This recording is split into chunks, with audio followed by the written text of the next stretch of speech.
মৌসুমীর সংসারে সবাইকে জানাই স্বাগত। শুভ সকালের অনেক শুভেচ্ছা, অনেক ভালোবাসা। আশা করি আপনারা সবাই ভালো আছেন। আমাদের এদিকে তো একদম বৃষ্টির ওয়েদার, আজকেও কিন্তু বেশ একটা গুড়ি গুড়ি বৃষ্টি পড়ছে। তো কি রান্না করব, ঘরে সেরকম একটা সবজিও কিছু নেই। তো ভাবলাম কি একটু সোয়া রাইস বানিয়ে দিই। ঋষি না, এই সোয়া রাইস বলতে সোয়াবিন দিয়ে ভাত ভেজে একটা বানাবো। ঋষি খুব ভালো খায়, আমিও খুব ভালো খাই, তো সেটাই বানিয়ে নিচ্ছি। সোয়াবিনগুলো আগে সেদ্ধ করে নিয়েছি একটু লবণ দিয়ে, তারপরে জলটা ভালো করে চেপে অল্প একটু সাদা তেল দিয়ে লবণ আর চিনি দিয়ে সোয়াবিনগুলোকে ভালো করে ভেজে নিচ্ছি। আপনারা যদি কেউ না খেয়ে থাকেন, এইভাবে একবার শুধু এই সোয়াবিনটাও ভেজে খাবেন, সত্যি বলছি খুব ভালো লাগবে। আর সোয়াবিন তো খাওয়া এমনিও ভালো, এটা বাচ্চাদেরও একটু যদি এইভাবে 2-4টে দেন তাও খুব ভালো। বেশি তেল দেওয়ারও প্রয়োজন নেই, অল্প একটু, যাতে কড়াইয়ের মধ্যে একদম লেগে না যায় সেইভাবে একটু ভেজে নেবেন। তারপরে কড়াইটার মধ্যে ঘি দিয়ে গোটা গরম মশলা কয়েকটা আগে দিয়ে দেব। ভিডিওটা পুরো দেখার অনুরোধ রইল, আশা করি আপনাদের ভালো লাগবে। ভালো লাগলে একটা লাইক আর একটা কমেন্ট করে দেবেন। এরপর আমি গোটা গরম মশলাগুলো দিয়ে ঘিয়ের মধ্যে, আর দেখতেই পাচ্ছেন ঘিও কিন্তু আমি অল্প একটু দিয়েছি, আপনারা আপনাদের পরিমাণ মতো দেবেন। তবে বেশি ঘি এরকম হলে কিন্তু ভালো লাগবে না। এটা সোয়াবিনটাও ভাজা হবে, বেশ অল্প তেল দিয়ে টান টান মতো ভাজা হবে, খেতে কিন্তু ভীষণ স্বাদ হয়। আর এই রাইসটা যে এর মধ্যে দেব, সেটাও কিন্তু খুব ঘিটা পরিমাণ মতো, মানে আমরা দুজনেই খাবো সেইভাবেই দিয়েছি।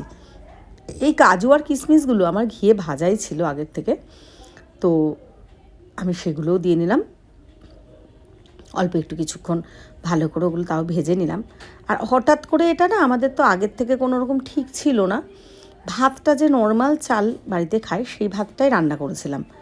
তো সেই ভাতটা দিয়েই কিন্তু আমি এটা বানিয়ে নিচ্ছি। সেই ভাতটা দিয়ে দিলাম, অল্প একটু চিনি, অল্প একটু লবণ। তবে হ্যাঁ, লবণের খেয়ালটা ঠিক রাখতে হবে, কারণ যেহেতু সোয়াবিনগুলোতেও কিন্তু লবণ দিয়েই দেওয়া আছে, ওই জন্য কিন্তু অল্প দিতে হবে, নাহলে কিন্তু লবণ হয়ে যাবে। সত্যি বলছি, এটা কিন্তু খেতে খুব ভালো হয়। এরপরে এর মধ্যে একটু গোলাপ জল, আর কিচ্ছু না, অল্প একটু গোলাপ জল দিয়ে ভালো করে আবার মেখে নেব। আর এদিকে মশলাগুলো আমি তো সেদিনকে আমাদের বাড়িতে অনুষ্ঠানের জন্য সব মশলা ভেজেছিলাম। তো এটা কিন্তু আমি ফ্রাইড রাইসের মশলায় একটা ভেজেছিলাম, আমি আগে একটা ভিডিওতে দিয়েছিলাম। তো সেই মশলাটাই কিন্তু আমি দিয়ে দিলাম পরিমাণ মতো, দেখতেই পাচ্ছেন। এরপরে সোয়াবিনগুলো দিয়ে দিলাম, ব্যাস আর কিচ্ছু না। সোয়াবিনগুলো দিয়ে ভালো করে হালকা করে ভেজে নিলাম। হ্যাঁ, আমি কিন্তু গোটা সোয়াবিনগুলো দিয়েছি, কারণ ঋষি এইভাবে না গোটা ধরে সোয়াবিনগুলো খেতে খুব ভালোবাসে। আপনারা কিন্তু টুকরো করেও দিতে পারেন। সত্যি বলছি, একবার যদি কেউ না খেয়ে থাকেন, একবার বানিয়ে খান, খুব ভালো লাগবে। তো আমার রান্নাটা হয়ে গেল, আমরা খাবার টেবিলে এসে গেলাম। তো ঋষিকে এবার খেতে দিয়ে দিচ্ছি। তো এই যে ঋষির থালা, আর কিন্তু এর সাথে আমি কিছুই করিনি। মানে ওই যে বললাম না, যে এমনি ভাতটা নামিয়েছিলাম, ভেবেছিলাম ডিমের ঝোল বা কিছু করব। তো ঋষি হঠাৎ করে বলল যে মা, আর এই সোয়াবিনটা কিন্তু আমি আগের দিন মানে ভিজিয়ে রেখেছিলাম কিছু বানাবো বলে। মানে আজকে এটা দেখছেন আপনারা বৃহস্পতিবার ব্লগ, আমি বুধবার দিন আমি কিন্তু এটাকে ভিজিয়েছিলাম জলে, তো আমার আর করা হয়নি, ওই জন্য আমি সেটা দিয়েই কিন্তু এইভাবে বানিয়ে নিলাম। আমরা খুব ভালো খেয়েছি। এখন আমরা কিন্তু দুপুরবেলা ঋষি শোয়নি, আমি একটু শুয়েছিলাম, বেশ সন্ধ্যার পর উঠেছি। তো মা আবার ওই বাড়ির থেকে প্রসাদ পাঠিয়ে দিল, কিছু ফল দিয়ে দিয়েছে, গোটা কাটা ফল আর দেয়নি, আমি খাবো কি না খাবো রাত্রে। আর লুচি আর ছোলার ডাল, এর সাথে কিন্তু কাবলি ছোলাও আছে, খেতে খুবই ভালো হয়েছিল। তো ঋষির থালাটা গুছিয়ে নিচ্ছি। আর মিষ্টি তো ঋষি তো গুজিয়া ভীষণ ভালো খায়, এই সন্দেশটাও খুব ভালো খায়।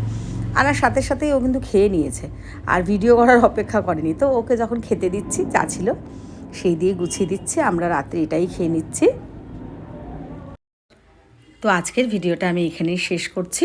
চোখ রাখুন পরের ভিডিওটা। আশা করি আপনাদের ভিডিওটা ভালো লাগছে। ভালো লাগলে একটা লাইক, কমেন্ট, শেয়ার করে দেবেন। সবাইকে জানাই শুভরাত্রি। সবাই খুব ভালো ও সুস্থ থাকবেন। চোখ রাখুন পরের ভিডিও।